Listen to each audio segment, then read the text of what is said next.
The title is A Whale in the Seas, Ezekiel 32:2. Today, we talk about reality and shadow. In the Bible, a word speaks of its historical existence, B, and at the same time, its spiritual existence, mystery of history, A. So, one word contains multiple meanings and messages. Let's say A is the reality and B is the shadow. For example, the king of Tyre, B, was a wealthy and famous person in the 500s BC. Wisdom, intelligence, wealth, gold, silver, trade, pride. See Ezekiel 28 2-5. The reality A of this prince of Tyre B is said in the Bible to be a cherub, a type of a spiritual angel of God. Ezekiel 28 13-14. In Ezekiel 32:2, Son of man, take up a lamentation for Pharaoh, king of Egypt, and say unto him, Pharaoh, thou, Pharaoh, art as a whale in the seas, and thou comest forth with thy rivers, and travellest the waters with thy feet, and foldest their rivers. Today's topic is follows. The shadow is the Pharaoh of Egypt, B, and its reality is a whale in the seas. Furthermore, King Pharaoh appears as a person who opposes God, especially in 1. The error of Moses, and 2. The error of Jeremiah. In the former one, King Pharaoh's army drowned in the Red Sea and died. Exodus 14:28. In the latter two, the Jews tried to rely on Pharaoh instead of Babylon. Jeremiah 42:17. At the time of two, both the Jews and King Pharaoh were destroyed. First, I would like to talk about the perspective of today's story.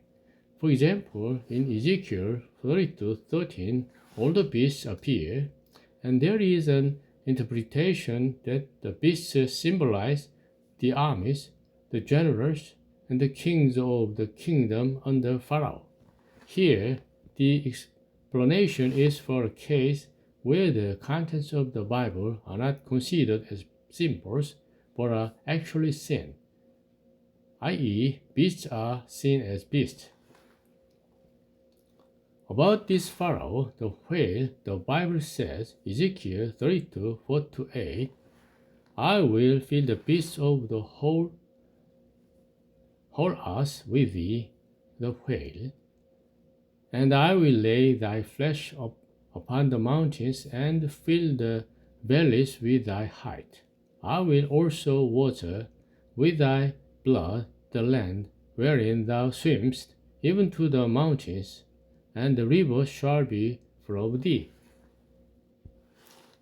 And when I shall put thee out, I will cover the heaven, and make the stars thereof dark.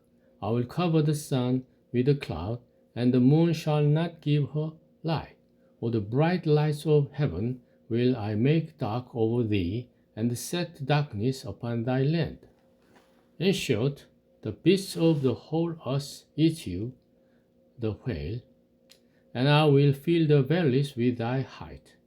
I will also water with thy blood and blood the land, and the rivers shall be full of thee.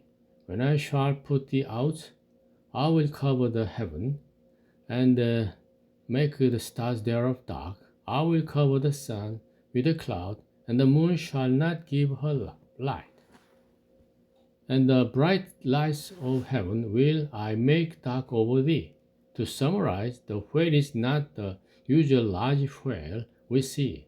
The original Hebrew word for whale is tanim, which can be interpreted as a large snake, sea monster, large fish, dragon, or crocodile. According to what was summarized above, King Pharaoh whale represents the Antichrist, the devil, who opposes God, and its scale is enormous. However, Jesus is victorious and protects all those who have faith in Jesus.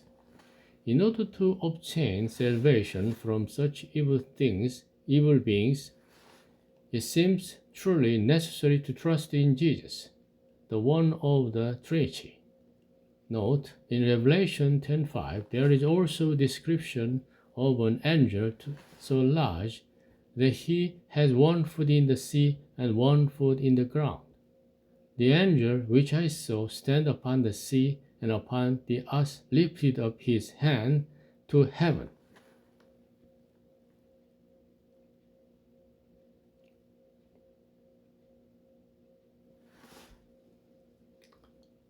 Thank you.